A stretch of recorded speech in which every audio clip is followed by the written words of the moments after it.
Welcome to CTO Think, a podcast about leadership, product development, and tech decisions between two recovering chief technology officers. Here are your hosts, Don Vandemark and Randy Burgess. Hey, Randy, how you doing?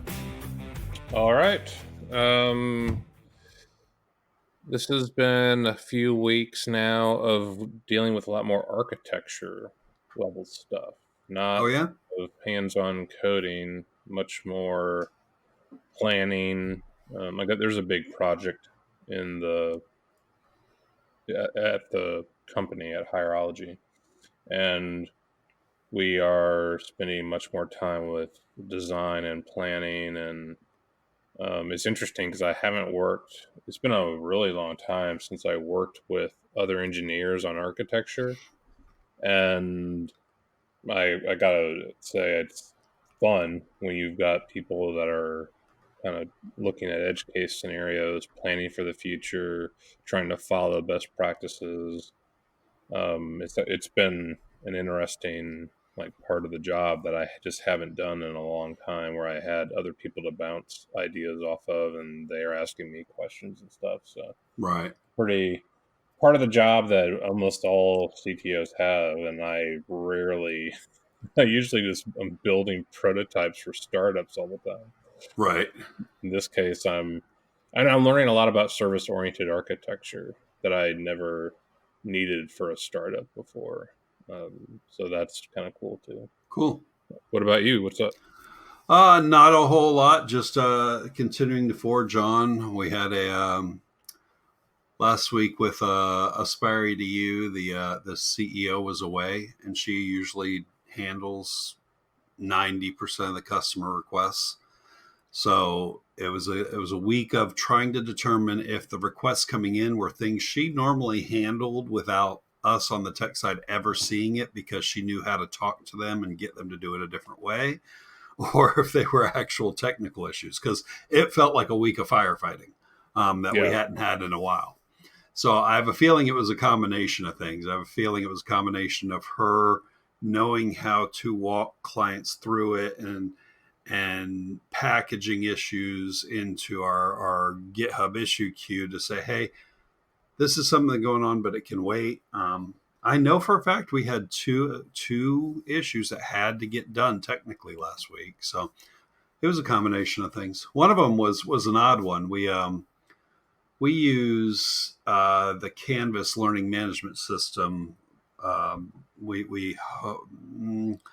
don't want to say we're kind of inside their system. Kind of like an iframe. Yeah. And the way we had done it all along was we just said, okay, max size of whatever they want. I'm sorry, it wasn't that. It was a calculation based on a setting they had set. Well, come to find out last week that they changed their setting without any kind of email to everyone saying, hey, we've changed this. Yeah. So all of a sudden our customers were seeing our product a lot smaller than in the past. So we had to go in and change the calculation. The good news is, while the developers were in there, they made it a lot more resilient, so that if that ever gets changed again, it's going to work better. It's going to be a lot less susceptible to their changes. So that's pretty much what was going on last week. So you and I were talking offline when the Domino's Supreme Court case came through, and we haven't been able to record a CTO Think episode since then. So I wanted to go over this and talk through the ramifications and all that. So I'll set the table as best I can. Essentially, there was a blind customer who was suing Domino's under the Americans with Disability Act because he couldn't fully use their website using his screen reading software. And Domino's argument was that if you allow this lawsuit to continue, then any piece of content on any website anywhere has to be accessible to all the different disabilities, whether you're blind or deaf or people who can't operate a computer or a mobile phone. And that's a lot to work around. And I don't think they were arguing they didn't want to provide it. It was more of, you're asking us to make it invest a lot of time to service a broad spectrum of different accessibility issues. Yeah. And I think what the Supreme Court decided was they decided not to hear Domino's appeal. So what had happened was the Ninth Circuit Court of Appeals said, since Domino's is a place of public accommodation, which I guess is a legal term, it's required to provide auxiliary aids and services for visually impaired customers. And if you've ever ordered a pizza on Domino's site, there's some visually appealing things going on there. As far as when you order the pizza, there's a pizza tracker and it goes through and it shows you all the different things. Now, is it hard to make something that if the computer says, I'm using a screen reader instead of a browser, you need to provide me additional content? And I'm sure they could do that. I think they were just arguing that they didn't feel they needed to service everybody. And what the Supreme Court decided was they decided we're just not going to hear this case, which is essentially them saying it's either not within our purview or we kind of agree with it and we're just not going to hear it. Yeah. Yeah. So what? How do you feel about that? And let's talk about some of the ramifications of that. Well, in the overall theme of accessibility, I feel like our society has moved forward to be more inclusive for people in all sorts of, like, the construction architecture realm. You look, if you've seen new construction in any place these days, they basically have to accommodate bathrooms that have like the handrails for people that may be in a wheelchair or have trouble bending over. Sure. I think that's good for not just people in a wheelchair, for people with bad backs, right. For seniors. If you look at the number of ramps that are going up to entrances now, that's a key thing, not just for people in a wheelchair, but for as our society ages, for people that are blind to be able to get to a crosswalk and hear the signals. That I see that a lot at universities. I've seen that more than I've seen it in public a lot, but I feel like those are a step forward to make it so that people with impairments or disabilities have the same access in life to at least the basics of getting into a place.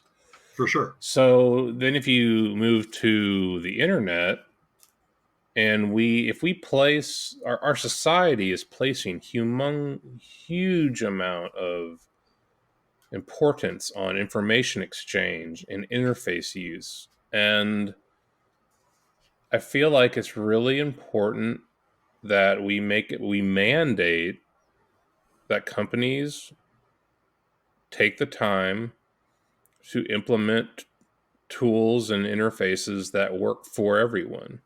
Sure. So now what I don't understand is why Domino's made the argument that you're saying they are. Like, I can't remember all the details of the article, but they made the argument that you shouldn't force us to do this.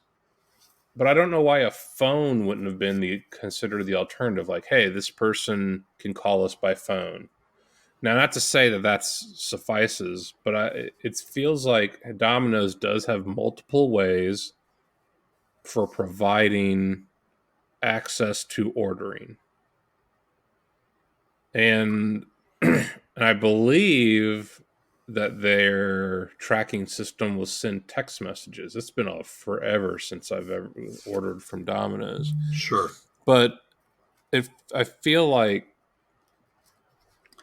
that argument of we do have an alternative way versus you shouldn't make the internet accessible is a very odd approach to And defending it. we don't know that they didn't. We don't know that they didn't say there are plenty of ways people have to order from us other than the website. Certainly, a visually impaired person can use the phone to call us an order. That may have been part of their argument. It just wasn't in the articles I read. Now, I remember when Domino's first released this ordering system. So I don't know if I've used it. I don't know the current state of it, but I remember thinking this is the most advanced pizza ordering system I've ever seen online. I thought it was Oh pretty yeah, cool. yeah, Again, it's been, I want to say, 3 years since I ever ordered Domino's. I mean, coming from Chicago, I had so many better alternatives. And here we have one pizza place that we order from only, pretty much. right. And it's not a chain.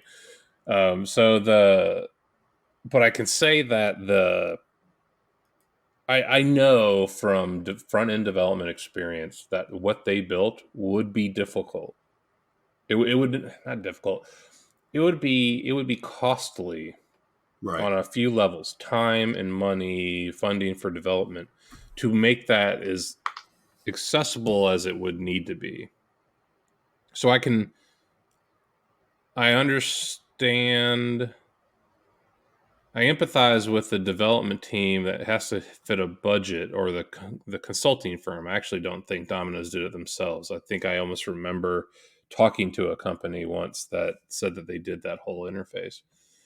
And trying to get that under budget with accessibility tools, very difficult. It's Right. not a trivial thing. Doesn't mean they still shouldn't do it. I'm just saying there is an impact to the budget to implement that interface in a accessible way. And so I know what, but at the same time, I didn't have crocodile tears for um the actual pizza restaurant that was down the street from me in Chicago that was trying to avoid a lawsuit to put a ramp to their front door Sure. because they got sued by someone in a wheelchair. And they said, well, this person just does lots of lawsuits. They don't actually want to come here. Like, they were trying to make the argument, the only person that's complaining is someone that doesn't eat here. Therefore, their suit isn't relevant. And the court was just like laughed at them. I was going to say the court probably had very Yeah, little there patience was for that. but the thing is, based on how that store was constructed, putting a ramp there was not a trivial thing. They ended up doing Sure. it. They did it. But it was a painful process, and they paid for a lawyer to fight it. They should have just used that money to get the ramp in place. Yeah. So overall, I feel like these laws, these requirements, accessibility standards are important. There's a hell of a lot of research and tools available now to do it. And I don't think the companies have an excuse anymore to leave that out of the requirement. And that's my flat line opinion on it. Okay, so let me complicate things a little. Sure. Let's so that's Domino's, multi-million, maybe even billion, I don't know, dollar company. Um, they've got plenty of developers, or they've got plenty of money to buy developers, either one. Um, let's go the other end of the scale. Startup, 2 people. One's developing, one's marketing, selling. Yeah. You have one developer. He's building prototypes, and he's building the initial release of whatever the SaaS product is. And it's really cool. and it's got all sorts of really cool visual effects. What is the burden, was the requirement to meet ADA for that startup? And I think I know the answer. I think I can answer my own question, but I'll let you take a swing at it first. Well, I think the ADA says you're not significant enough to care for us to care. Yeah, I think it goes back to this place of public accommodation definition. So let's look at that. A public accommodation is a private entity that owns, operates, leases a place of public accommodation. These include restaurants, hotels, theaters, doctors' offices, so on and so forth. Private clubs and religious organizations are exempt. So, which that's really interesting. I want to go back and read that later. So I think the question comes down to, does this startup fit this definition of, public accommodation? And the answer, most likely, if it's a SaaS, is no. Based on this definition, it's a no. But I would also say that that's probably where Domino's argument was, which is, yes, we're a place of public accommodation if you come into our store or if you call us, but we feel our website is something different. Mm-hmm. So you're probably right that in the end, a startup doesn't necessarily fit the definition, but to that end, I think we would both advise that when you're building that prototype, when you're building that initial swing at a website, you go ahead and run the accessibility tests on it and find out where the holes are that you will eventually need to fill anyway. I think at the beginning of a project for a startup or a prototype, you should have accessibility as a priority that maybe you don't do immediately, but always have it as part of the discussion for product. We need to know that this has to be on the radar at some point. And I feel like that's where we are now for startups. I mean, it's a heck of a lot easier to have a philosophy about accessibility at the beginning and to implement it and then keep it as part of your product. And if you wait, then it's going to cost a lot. But if you lay the foundation at the beginning, then I feel like you can have it could be just part of your, like, hey, this has, like, right now I would say there's not a prototype I've worked on that doesn't need to be responsive. Like, hey, we have to show this to customers on a phone, on a tablet, on a desktop. And I feel like we follow that responsive approach for every feature we add. Right. I feel like accessibility is the same way, can be the same way. Yeah, and if you start with, I guess the saying is start with the end in mind.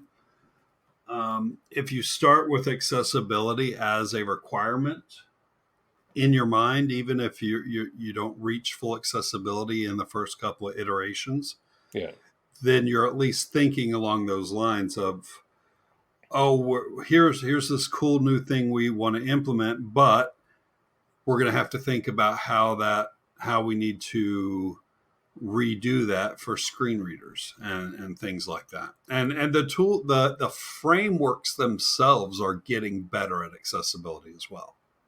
No, they definitely are. I can say right now I'm talking to a company, a small business. I'm an advisor. I've been an advisor of theirs for almost 2 years.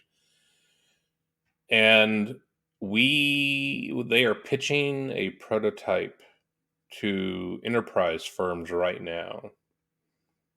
And accessibility is a requirement for the prototype, for the sale. Like the enterprise firms already know if we release anything that's inaccessible, we are a target for lawsuits. Right. That doesn't mean that the enterprise firms care about accessibility like we are implying people should, but they are aware of their responsibility to do it or the risk of not doing it. Right. So for us, we basically go in and we say the application we're talking about will be responsive, it will be accessible, it will be multi-language, like internationalization ready. All these different features, standards that to an enterprise firm, they're like that's the foundation of it has to be accessible because of Right. the legal risk and our responsibility to that regard. Or it's a philosophy that they may have. Like sometimes the firm just says we require that of all of our products, regardless of lawsuits. So it's just one of those things of it's a philosophical choice for a firm building products to make that a requirement. Yeah, no question. No question. Well, I mean, you talked about all the different building changes that have to happen with construction specialists. We get those work orders all the time. This ramp needs I don't even know what they're called. I can't remember what they're called, but the sidewalk ramps you see with the bumps on them. Yeah. We were doing a tour of University of Central Florida with my son, and we came to a crosswalk and it had those bumps on it. And I said, "Do you know what those bumps are for?" So I was able to explain what the bumps were for, as far as making it not only anti-slip, but also it's a tactile way to know, hey, this is a ramp, this is probably leading to a street, things like that. And the other type we get are the bathroom renovations, like you talked about, putting rails in.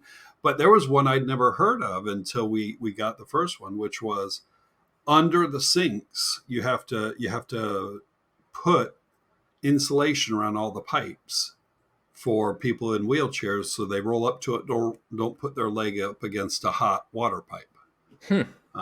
So we had to go back and do that as well. So it's just interesting to see all the different little changes that have to be made. Yeah, and I just feel like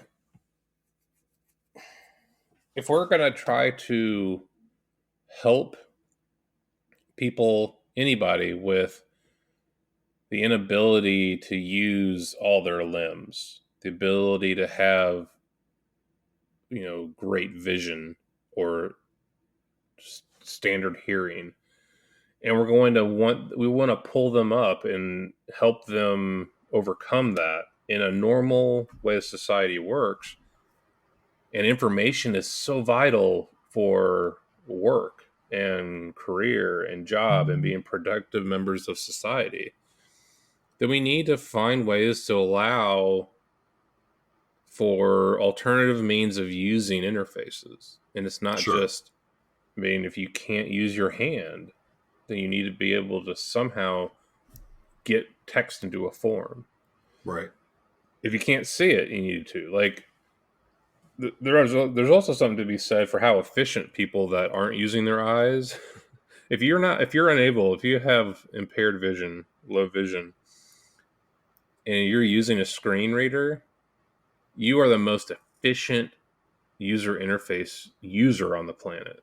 Like, I have seen demonstrations of people using screen readers and how they go through websites. They do it at such an efficient pace. It is amazing about the speed of the audio and what they are gleaned from it. And there's something to be said for maybe the full vision use folks aren't as great at interfaces as people using just audio. And that's maybe something we should learn from, like, oh, maybe we can enhance these interfaces for the people that have full vision to be more efficient with what they're doing. So there's a lot to be gleaned from the research we do around accessibility to make products better. I mean, I feel Sure. like if anything, like if you look at a smartphone was built for complex screens using an impaired amount of screen space. Right. Think about how keyboards have evolved. We went from razors with number pads, and I was fast. I could type like really fast with with those like 3 letters to each Yeah. number thing. And over the last decade and a half, like 15 years or so, to see how the keyboard on a screen has evolved. Like we went from the razor to what was that old phone everyone loved and out The of Canada? BlackBerry. Blackberries. They had the built-in keyboard, and then we went to a phone screen-based one. And that evolution was amazing, but it was all about, well, hey, people have an impairment, so to speak, using a full-size keyboard on a reduced size screen. How do we overcome that? And it was an accessibility question that pushed that forward. And I feel like we are better as product developers when we think about all of the use cases and all the people that need to use it. To get a prototype out to raise money, like maybe you don't have accessibility at that level, but I feel like good product developers and product managers who think about the entire picture of the use case are better overall long term than the folks that just skip and just say, we'll just worry about the 80%, 70% of people that can utilize all their, natural motor and visual and audio functions. Like, I Sure. just feel like I have a lot more respect for the people. And I think that when you are able to balance out an interface with weighing all that, you probably have a better interface overall too. Well, and that could also be a reason or one of the reasons to raise money, right? Is you build your prototype and you say, hey, part of our mission is to be fully accessible and we need to spend the money in order to build all those features out. So Yeah. that can be another reason. Um, to wrap up real quick, I wanted to talk about the opportunities provided by being someone who focuses on making things accessible. Because I know Yeah. there are companies in our industry that do ADA compliance assessments of buildings, and they'll go in and say, okay, you've got to move this bathroom partition 3 inches this way. You have to, cover the insulation under your sinks. You have to build this ramp, so on and so forth. On the software side, I know you were involved at least at one point with Caption Point, and what they provide. So, did you want to talk about that? Oh yeah. I mean, I still talk to Matt and Evan Bivens. Shout out to them. They have a product called Caption Point, and um, Matt and Evan are both involved in the arts closely, and they have worked on a product for the last 3 to 4 years that makes for more effective open captioning for theater shows, like live theater. And I've seen the product in use at storefront theaters. I know it's been in use at big theaters, and I've seen it used at a concert because Matt and Evan are both rock stars, and they have been captioning their shows with it. And it's amazing. It's a great tool. It's nothing fancy from the coding perspective. It is not a fancy product, but it works really well for the people that need to put the stuff together. And we tried to get funding for it. We kept getting shut down on that. And eventually Matt just took it and went full on, like, gonna duct tape some stuff together, and he's got a good product. And they get a lot of requests now from Chicago and different cities across the country saying, hey, we want to use this product. What do we need to do to use it? And it has a lot of room for improvement, but it is the use of technology to make a different medium accessible. And Matt's just done amazing things with it, and it's exciting to see kind of how they're moving forward with it. So I wish I had, like, Matt doesn't manage tech projects that much, and I'm always like, tell me what you need me to do. And so I don't really know what his focus is right now, but I know he's doing a lot of shows, and I'm really proud of what he's been able to achieve with. He hates JavaScript, but he makes it work for himself. And he's done a lot with a tool he hates, or at least has frustration with, getting it to work for him in a really valuable type of application. Didn't you just describe every JavaScript developer? I like JavaScript. Like I have. It's funny because I talked to Megan, who's working in JavaScript, and I talked to some of my coworkers, and I'm the only person on my team that is like, I like it.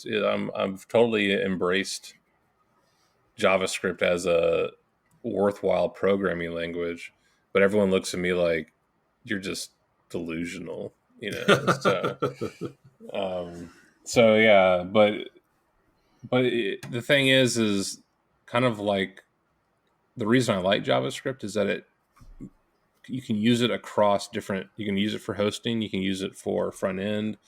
You can use it for a variety of things, and Sure. You don't have to. And that's what is empowered Caption Point to work. Is it works on almost all different devices, and you can get it to bounce up a server. You can get it for WebSockets. You can use it for front end, and that's what has empowered him.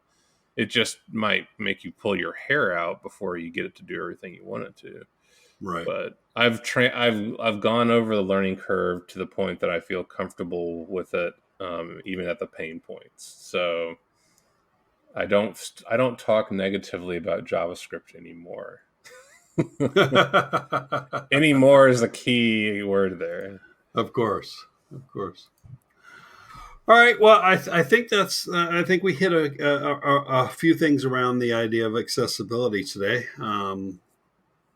You back to doing more architecture the rest of the week? Oh yeah, we're trying to get the architecture done so we can start on the work in the next week or so. So that's my goal. Cool. All right. Well, I think that's it for this week. Cool. Talk to you later. See ya. Thanks for listening to the CTO Think podcast. Show notes and previous episodes can be found on our website at ctothink.com. Reviews on Apple iTunes are always appreciated and help promote the show.